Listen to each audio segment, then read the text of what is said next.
Bismillahirrahmanirrahim. Assalamualaikum warahmatullahi wabarakatuh.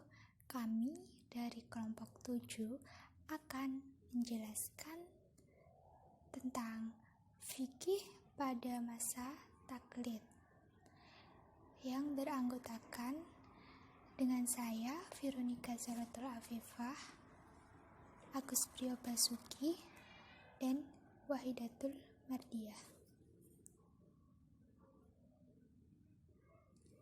Yang pertama yaitu pengertian taklid. Taklid secara bahasa diambil dari kata al-qaladah yang artinya mengalungkan. Sedangkan menurut Al-Ghazali adalah menerima ucapan tanpa adanya hujah atau dalil.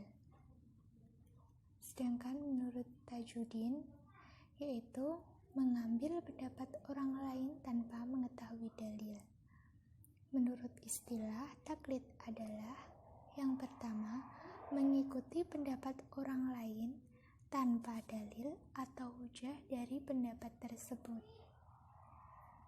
Yang kedua, suatu ungkapan yang mencerminkan sikap seseorang yang mengikuti orang lain baik dalam pendapatnya juga perbuatannya dengan meyakini realitasnya tanpa melakukan penyelidikan dan pemikiran terhadap dalilnya. Jadi dapat disimpulkan bahwasanya taklid adalah mengikuti atau mengambil pendapat orang lain tanpa mengetahui sumber dan dalilnya serta tidak mengetahui kuat dan tidaknya dalil tersebut.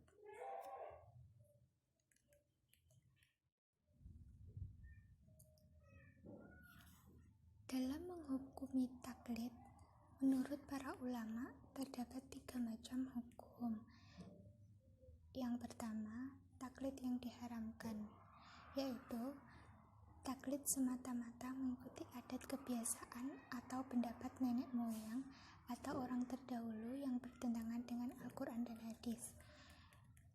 Yang kedua, taklid kepada orang yang tidak diketahui bahwa dia pantas diambil perkataannya atau pendapatnya.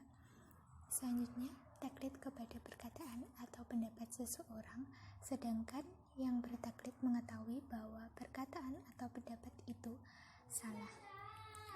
Yang kedua yaitu taklid yang dibolehkan. Ada kalanya taklidnya seseorang yang sudah menyerahkan usahanya untuk ittiba kepada apa yang diturunkan Allah SWT. Hanya saja sebagian darinya tersembunyi bagi orang tersebut sehingga ia taklid kepada orang yang lebih berilmu darinya. Maka taklid seperti ini terpuji dan tidak tercela. Yang ketiga yaitu taklid yang diwajibkan, yaitu taklid kepada orang yang perkataannya dijadikan sebagai dasar hujah, yaitu perkataan dan perbuatan Rasulullah Shallallahu Alaihi Wasallam.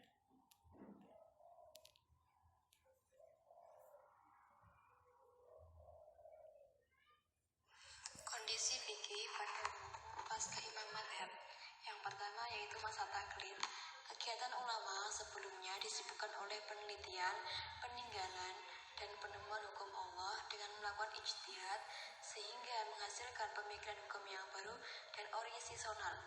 Pada masa taklid ini, para ulama lebih cenderung hanya membolak-balikkan kitab fikih terdahulu dan hanya membanding-bandingkan pendapat para imam madhab untuk mengambil pendapat yang dianggapnya penting. Dan yang kedua yaitu konsolidasi madhab. Aktivitas tasyri' ilmiah pakar periode ini yaitu yang pertama, menganalisa alasan hukum yang diedukasi oleh imam madhab. Yang kedua, mentarji atau menyeleksi berbagai pendapat pandangan madhab. Dan yang ketiga, pembelaan terhadap eksistensi madhab.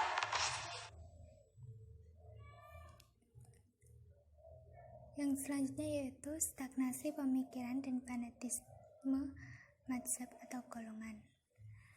Pada masa ini, banyak ulama fikih yang mengklaim bahwa pintu ijtihad telah tertutup, terhitung sejak abad ke-3 atau ke-4 Hijriyah.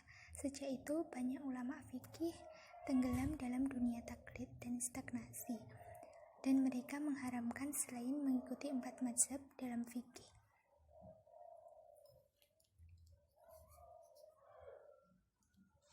Kondisi fikih pada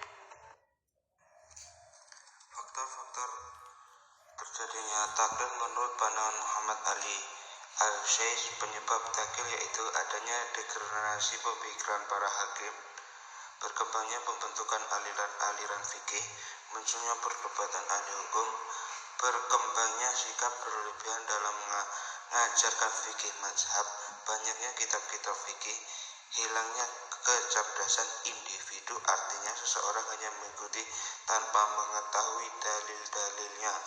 Terima kasih.